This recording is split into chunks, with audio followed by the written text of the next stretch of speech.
Olá, amigas e amigos que visitam o nosso canal, com lápis na mão. Que bom ter você conosco em mais um estudo da Revista Espírita. Hoje nós vamos refletir sobre o artigo Reconhecimento da existência dos espíritos e de suas manifestações. Se você não assistiu a nossos estudos anteriores, nesse card aqui em cima você poderá acessar esses e outros estudos que vimos fazendo, sempre sobre a doutrina espírita e o pensamento de Allan Kardec. Muito bem, Kardec nos apresenta um artigo publicado em um dos principais jornais eclesiásticos de Roma, o Civiltà Católica, onde a comunidade católica parece admitir as manifestações espíritas presenciadas à época, buscando discutir as suas causas.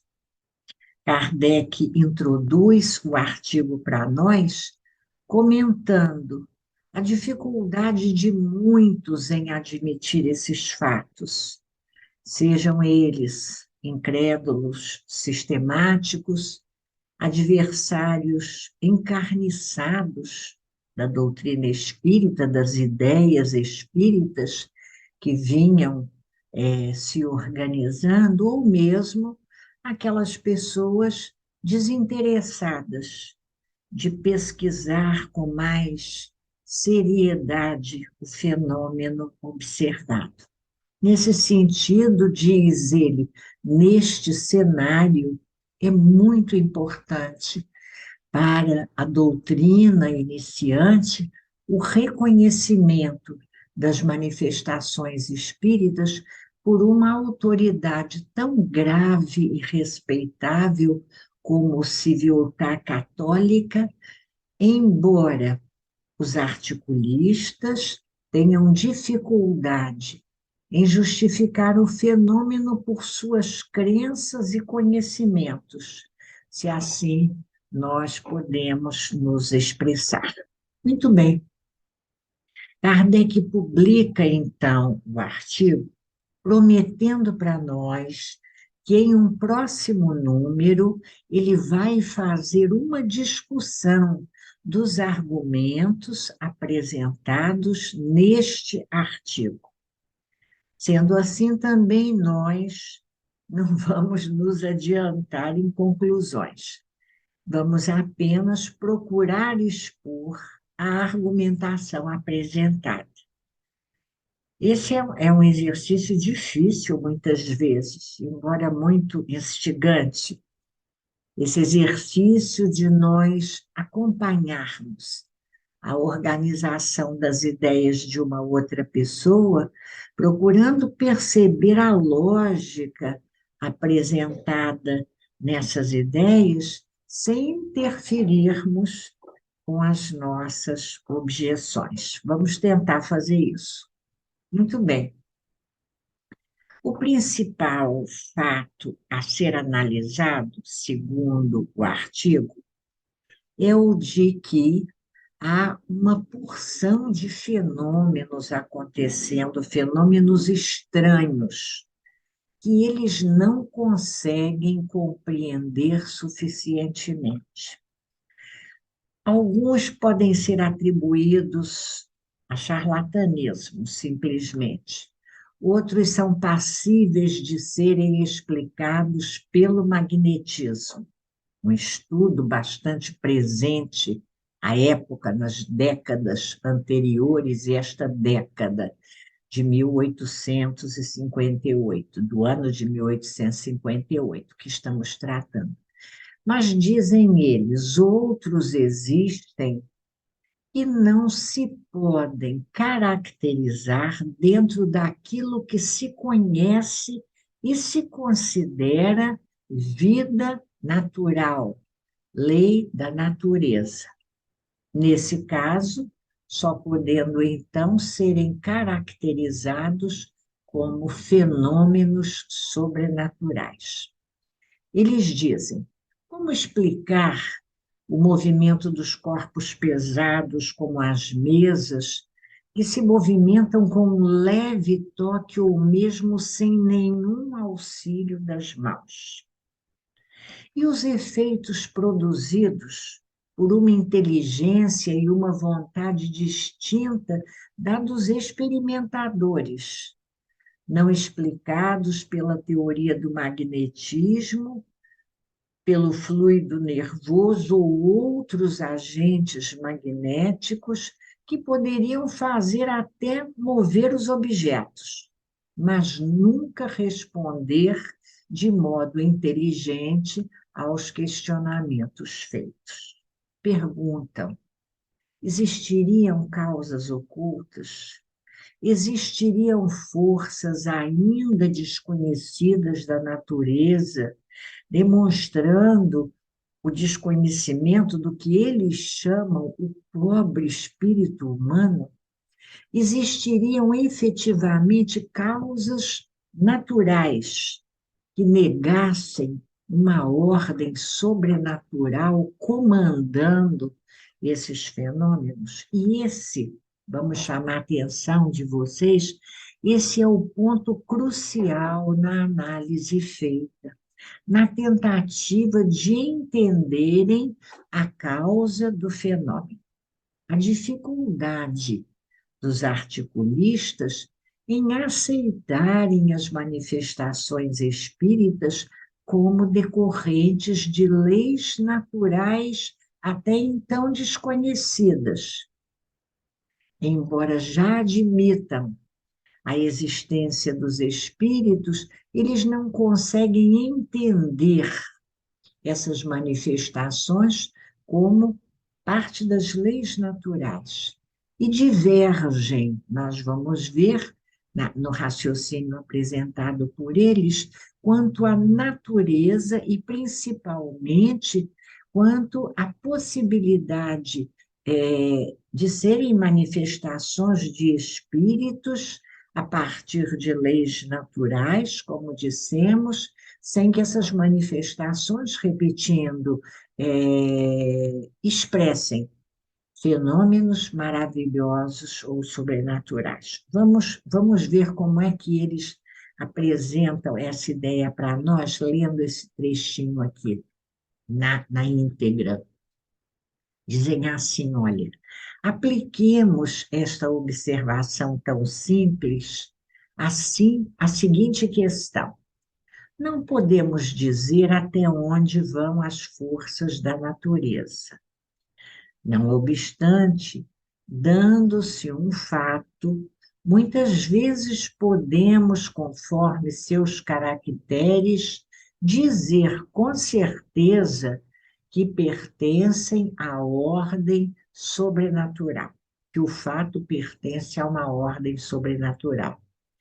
E para não sair do nosso problema, entre os fenômenos das mesas falantes, há muitos que, em nossa opinião, manifestam esses caracteres da mais evidente maneira. Tais são aqueles nos quais o agente que move as mesas age como causa inteligente e livre, ao mesmo tempo que mostra uma inteligência e uma vontade próprias, isto é, superiores ou contrárias à inteligência e à vontade dos médiuns, dos experimentadores e dos assistentes. Uma palavra, distintas dessas, qualquer que seja a maneira por que tal distinção se afirma. Em casos tais, seja como for, somos forçados a admitir que este agente é um espírito e não um espírito humano, e que assim está fora desta ordem, dessas causas que costumamos chamar de naturais, dessas que dizemos ultrapassarem as forças do homem. Fica claro, então, para nós, né? Vamos decupar um pouquinho esse parágrafo, que, embora eles reconheçam a dificuldade de se estabelecer limite preciso entre as coisas, já que dizem a natureza pode ser muito ampla, há muita coisa que a gente não entende, eles afirmam que alguma coisa é certa. É certo para eles que as manifestações não são provenientes do médium, nem dos espectadores, nem dos assistentes, e sendo atribuídas, então, e serão atribuídas, então, a uma força sobrenatural. E nesse sentido é que se expressam dizendo: isso não pode ser humano. Esta força não é do espírito humano, no sentido ordinário das pessoas comuns, porque pessoas comuns não seriam capazes de fazer aquilo que eles observam. Então, se isso não é, quando eles dizem do espírito humano, ou do ser humano que nós conhecemos até então, não é? Há de ser de alguma coisa que não é dessa característica, né, dessa qualidade de ser humano ordinário. Então, é alguma coisa da ordem do sobrenatural. E daí a ideia apresentada a seguir de serem os fatos causados por o que eles chamam um espírito puro. E vamos entender que quando eles aqui falam de espírito puro, eles não estão falando do espírito puro que depois nós conhecemos no estudo da doutrina, na escala espírita. A gente precisa desconstruir essa ideia para entender. Se não é de um espírito da ordem dos fatos ordinários da vida conhecida até então pode ser atribuído a um espírito puro, não necessariamente no sentido de espírito perfeito, né? E nesse sentido, aí no texto há uma certa ambiguidade, né? Mas já pode ser relativo a um espírito superior a nós, infinitamente superior a nós. Alguém que não se confunda conosco. E a gente vai entender isso bem se a gente lembrar a ideia da Igreja Católica, a ideia de anjos e santos. A estes, a Igreja atribui a possibilidade das manifestações do céu, de manifestações vindas de espíritos angelicais que não fazem parte deste mundo ordinário, atribuindo, então, a um fato puramente espiritual as manifestações, nada tendo a ver com o médium. Estamos reforçando essa ideia, sendo então um fato sobrenatural, uma espécie de milagre dos santos, se nós podemos traduzir assim.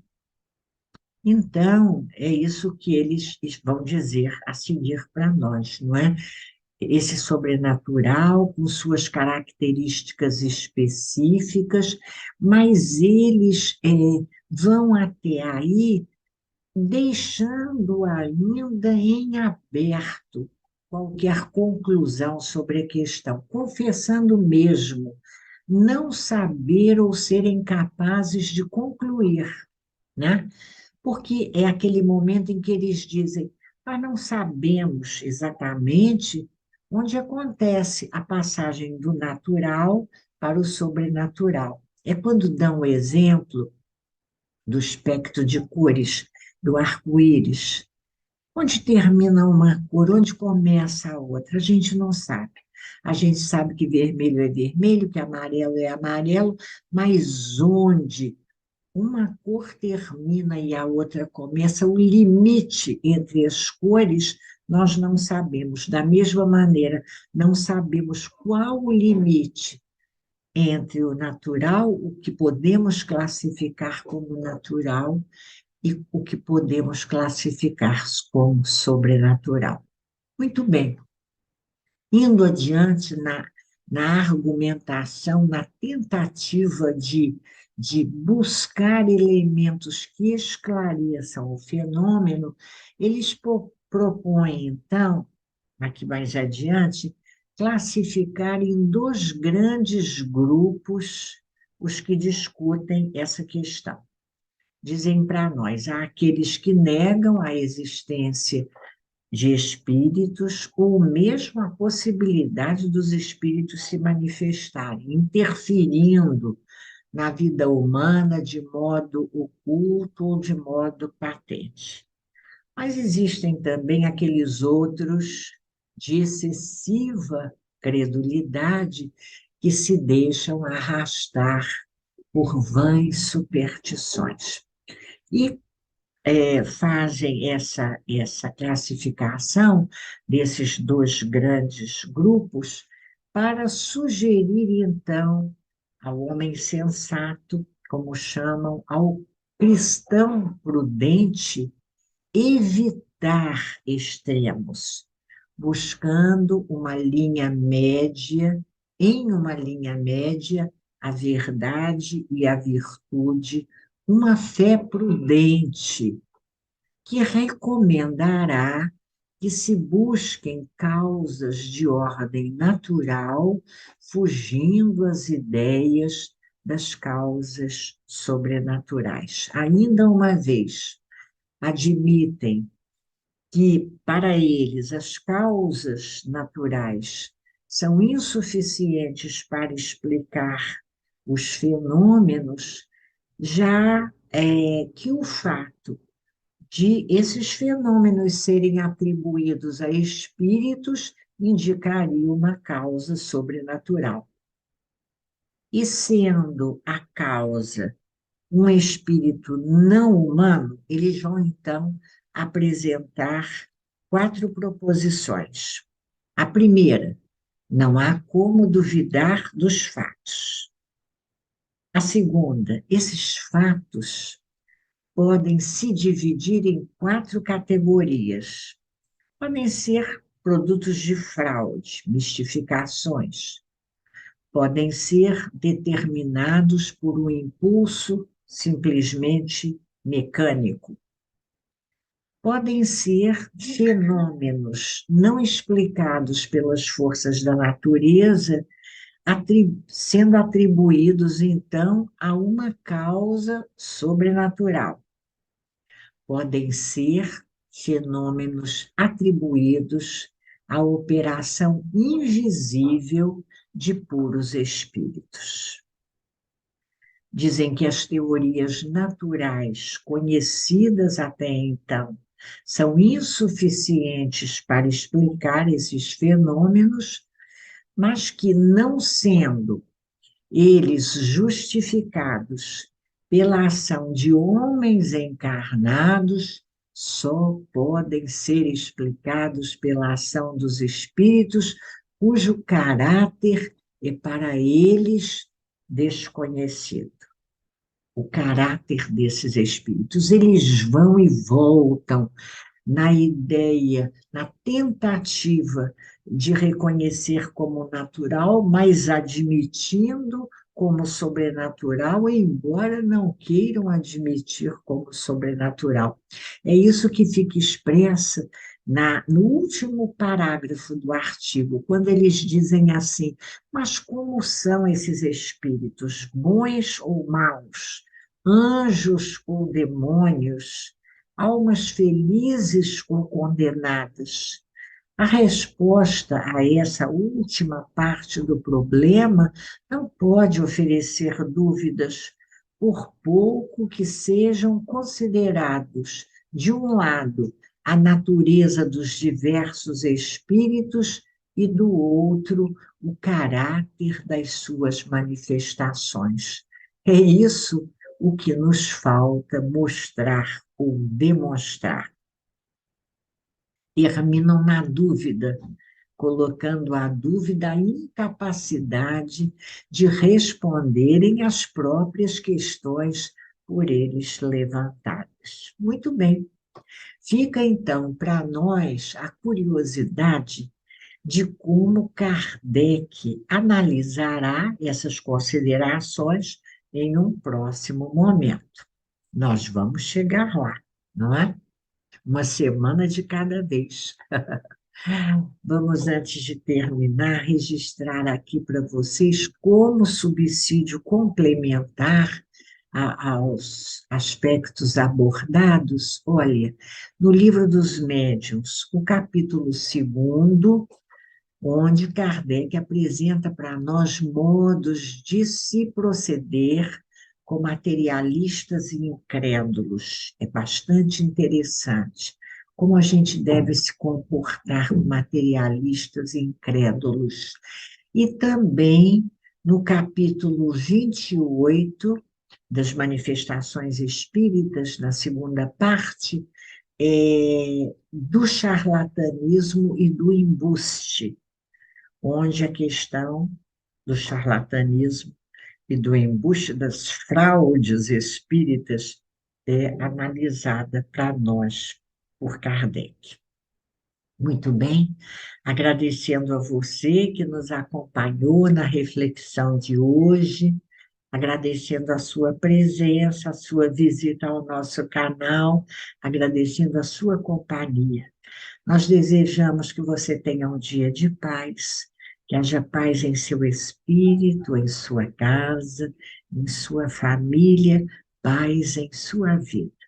E que nós possamos nos encontrar na próxima semana para mais um estudo da Revista Espírita.